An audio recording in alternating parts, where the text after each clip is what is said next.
Hi. What I'm going to show you guys today, every once in a while I make a video about the tools I use. This is a video about the single pillar or the Brett Davis circus pole.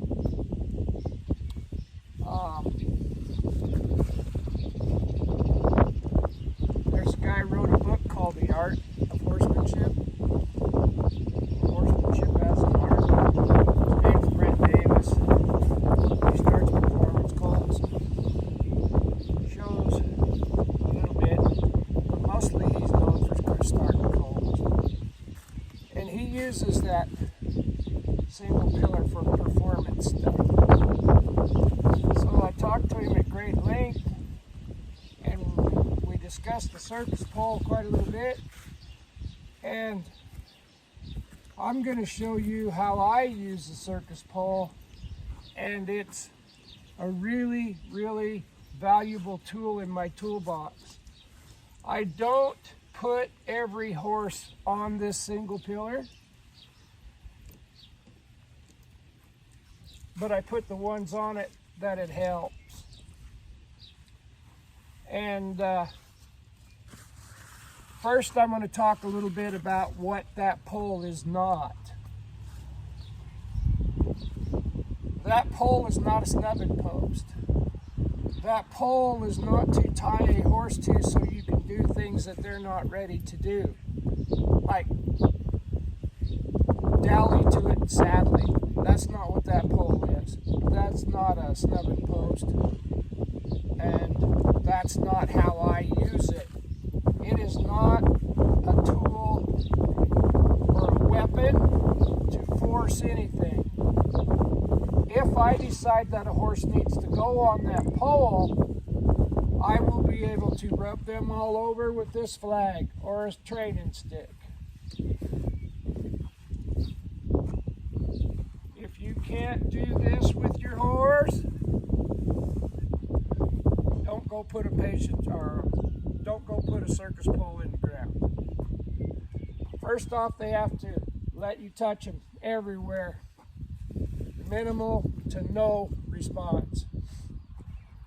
If I touch this right jaw, my groundwork and my saddle work is the same. But if I touch this right jaw, I want that left front foot to move. I want that horse to step that way. There, it did. Good enough. If I touch their left jaw, I want them to step to my left.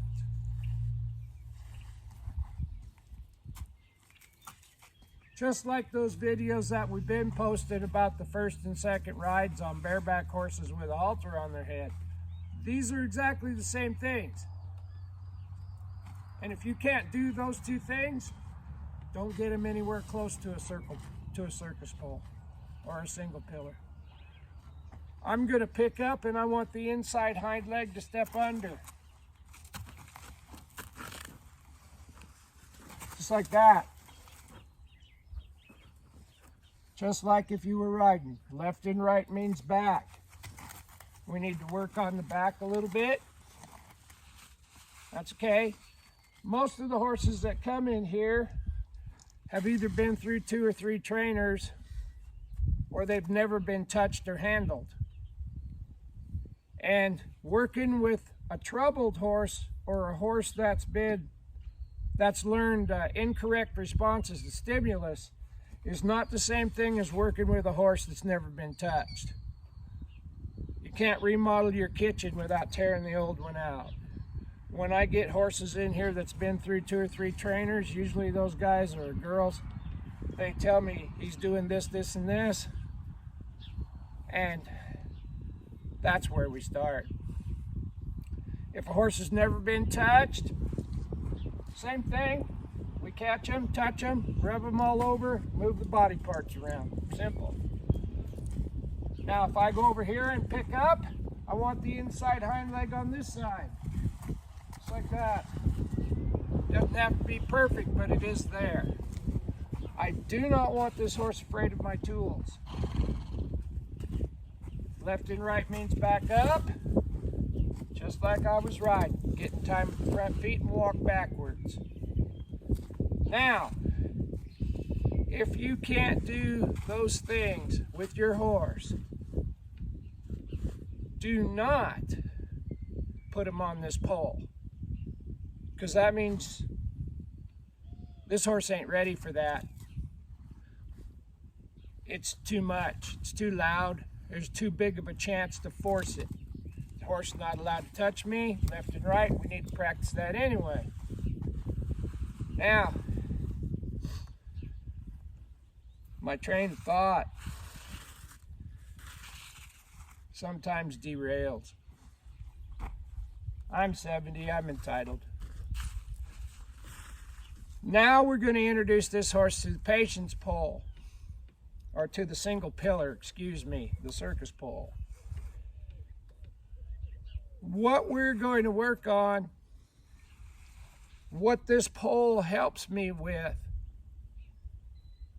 is I want to teach this horse, if we can both agree that if you teach a horse a bad thing, it will get good at doing a bad thing. If you teach a horse a good thing, it will get good at doing a good thing. Soft, quiet, and relaxed leads to balance and self-carriage on its own. I will use this pole to take my hand out of the equation. I want this horse to find balance and self-carriage on its own, soft, quiet, and relaxed. And I'm going to let the pole take the place of the human error. You pull at the wrong time, you wreck them. You let go at the wrong time, you wreck them. That pole is going to be 100% correct every time.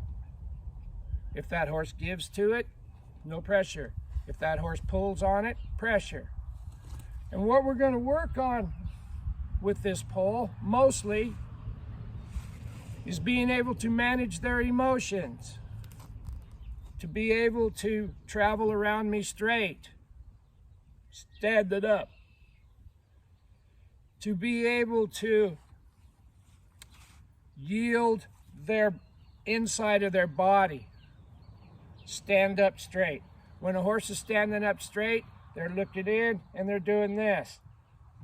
If the horse is looking to the outside of the circle, that's a counter bend, and if you practice that pretty quick, you can't even get your leads.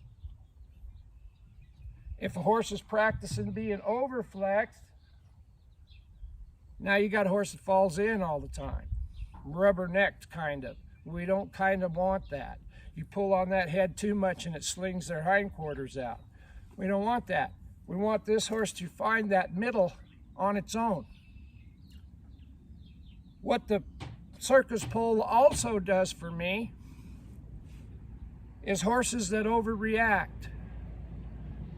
You ask them to go forward and they throw their shoulder at you and they run off. Well, that pole's not going to allow that if you use it correctly. It's going to take all the jerk away from you. But if you use that if you use this circus pole to prove to them that you can tell them what to do and they need to do it right now, no, it's not good. So let's put old Bucky here on the circus pole, and I'll show you how we introduce it to him and how I use it to teach him to stand up straight and go forward and relaxed. Here we go.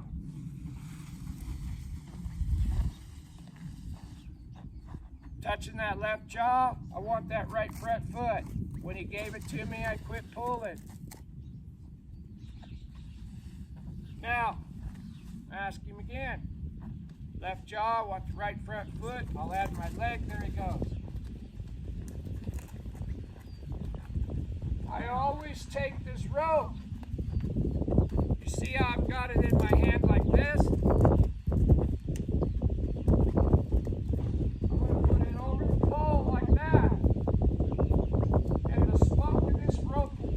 Top. It will be above that.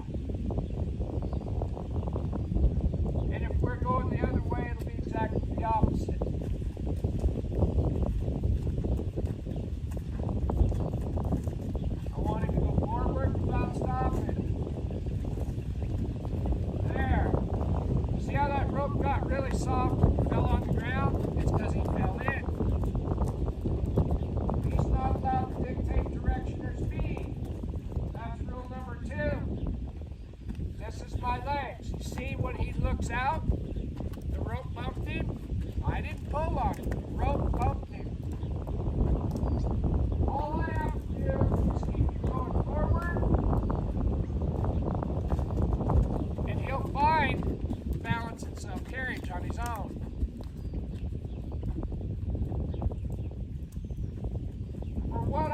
this for? We don't want him running. I want him walking. I want him soft, quiet, and relaxed. Just like this. He doesn't get to stop. This flag is my legs today. If he's going around here balanced, this rope doesn't pull on him at all. He's looking to the outside. To fix that counter bent, I put my inside leg on. And once again, I don't want him running. I want him to learn to relax. Horses that take off and drag you get a lot out of this pole. This is a nice, quiet little colt. Almost too quiet. You see how he got counter bent and the rope touched him? My hand didn't do anything. Now when he's going around here quiet, I can start working on him looking where he's going. And I'll do that with my inside leg.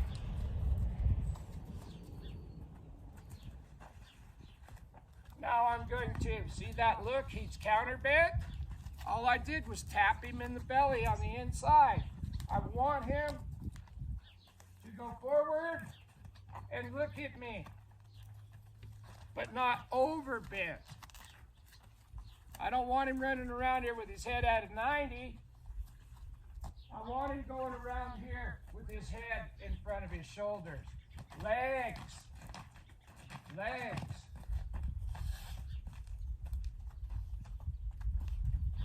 When I put my legs on him, that means go forward.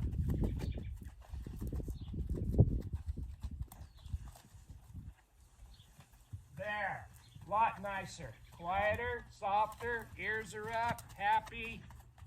Every time he bumps that rope, the rope touches his face and he comes off of it.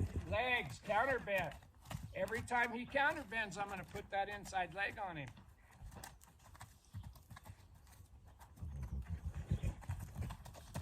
I got a horse across the fence that won't leave us alone.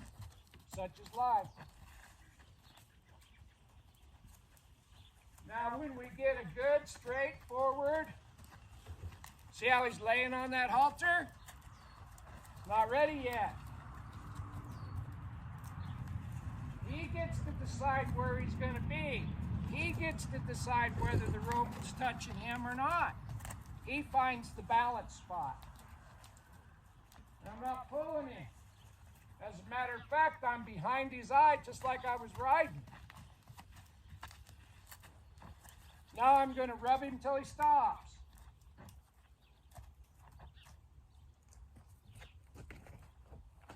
Now I'm going to change directions. I'm going to go like this, legs. I'm going to take this rope. He doesn't get to stop.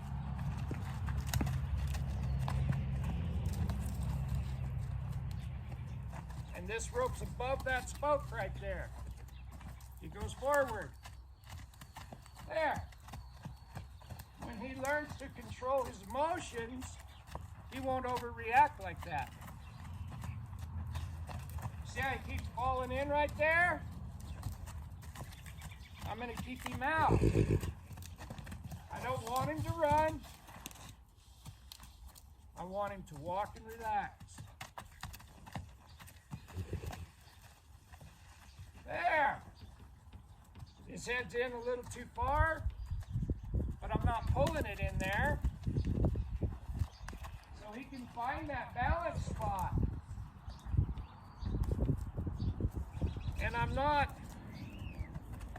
with this pole, I can have him bend and go forward and stop him from running half circles and facing up all the time. That's a bad habit too. Legs, I want him to step out there, there. And I want him to relax.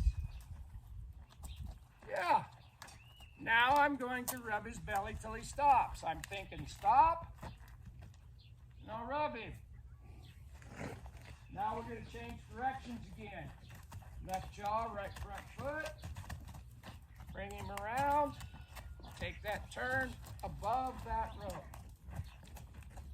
Now what I want him to do is go forward and walk. That's it. Quietly.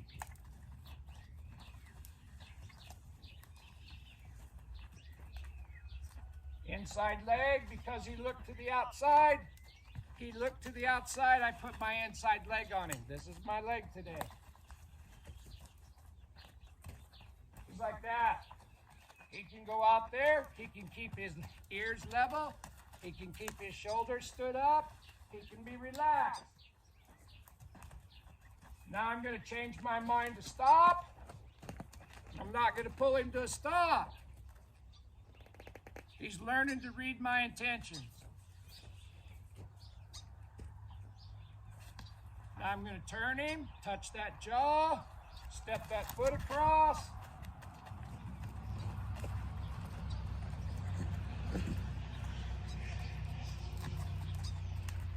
If he falls in, I'll just put that pressure right there. He needs to go forward. Relax, like this. Just like this. Now I'm going to change my mind to stop. And stop. This is one of the ways I can help them with reading my intentions. What do I mean by that? I touch his, I'm thinking I want him to go to my left. I'm thinking it now, nothing. I'm going to touch his jaw, reinforce that. There, nice. Take that dally. I want him to go forward, relaxed. I want him out there to where that rope is just putting a balanced feel on his face. Yeah, he fell in a little, so I put some inside leg on him. You see how this pole takes the human element out of it. So you're not letting him drag you all over the pen. And you're not pulling him at the wrong time. You're using your inside leg to stand him up. And it also teaches him to relax, self-regulate emotionally, read my intentions,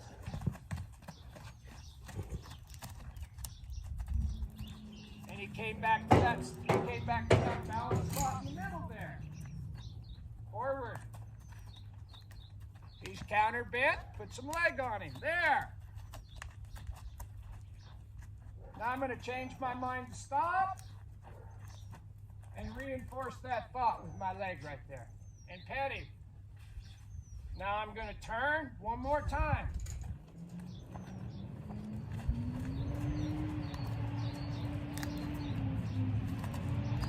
Forward. Forward. Forward.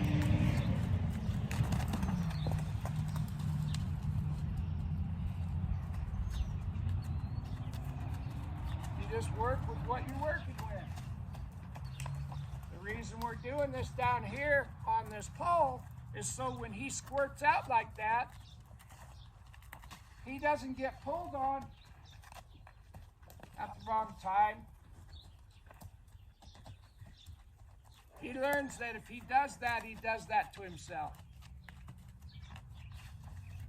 I don't want him falling in, and I don't want him overbent. We're just relaxed here. I want him to think forward, relax. Legs there. And you see how I've got pretty good feel in timing. Not as good as some people, but a hell of a lot better than most. But you see how this pole totally eliminates human error. Totally. Legs, he's not allowed to fall in there. I should have got that quicker. I want him staying out there. I want that halter to be balanced on his face. I want him to relax. Now I'm going to change my mind to stop. And I'm going to reinforce that thought with my flag.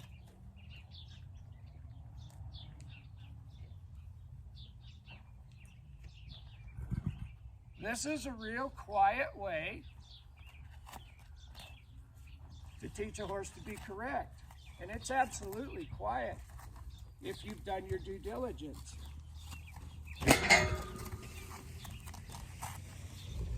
Neighbor's horse thinks it needs to have its head in my round pen. Oh well. Now, this horse is not allowed to touch me.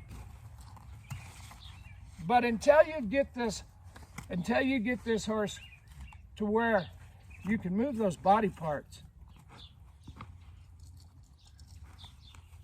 I would suggest that you don't use that single pillar at all, ever. And this is a little shorter work, left and right, than what I would normally do.